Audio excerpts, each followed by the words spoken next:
انیستھیزیا۔ تمہیں خبر ہے میں اپنے اندر کروڑوں دھاگوں کے قید خانوں میں جی رہا تھا۔ وہی خدا تھا جو مجھ میں مدفون میرے منظر، میری صدائیں کسی تعجب نما حقیقت سے چھو رہا تھا، مگر جو میں تھا وہ گمشدہ تھا۔ آب مدہوش، میرے تخیل کے ہونٹ ایسے کہاں تھے جن سے تم اپنے ہونٹوں کے لطف بھرنے کو آ گئے ہو؟ میرے بدن کے نقوش ایسے کہاں تھے جن سے تم اپنے پیکر کے زخم بھرنے کو آ گئے ہو؟ قسم خدا کی آب مدہوش، میرا تو پہلے بھی خوابگاہوں میں آنا جانا لگا ہوا تھا۔ میں اس سے پہلے بھی ان نظاروں کو اپنی یادوں کے بستروں پر سلا چکا تھا، مگر جو تم نے بس ایک بوسہ میرے تخیل کی زہر آلود دشت و بنجر زمیں پہ رکھا۔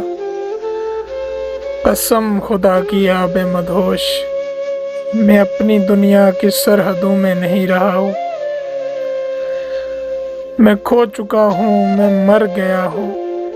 تمہارے ہونٹوں کی لذتوں میں خدا نے گویا وہ راز رکھا ہے جو زمیں پر فقط فنائے وجود آدم کو مل رہا ہے۔ میں کیا بتاؤں تمہاری باہوں کی نیند کیا ہے، کہ جیسے بچہ ہزاروں ماؤں کی گود میں ہو، یا ان کے مانند جن پہ رب نے کئی زمانوں کی نیند رکھ کر سلا دیا تھا۔ تمہاری آغوش میں میرا جسم ایسے ہی ہے آب مدہوش۔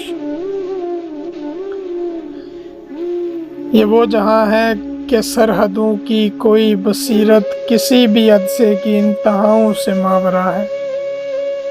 یہ وہ جہاں ہے کہ جسم لذت یا جسم خواہش یا جسم مرہم یا جسم رنجش یا جسم حیرت یا جسم گویا گمان و ویراں سمندروں کے خداؤں تک کو بھلا چکا ہے۔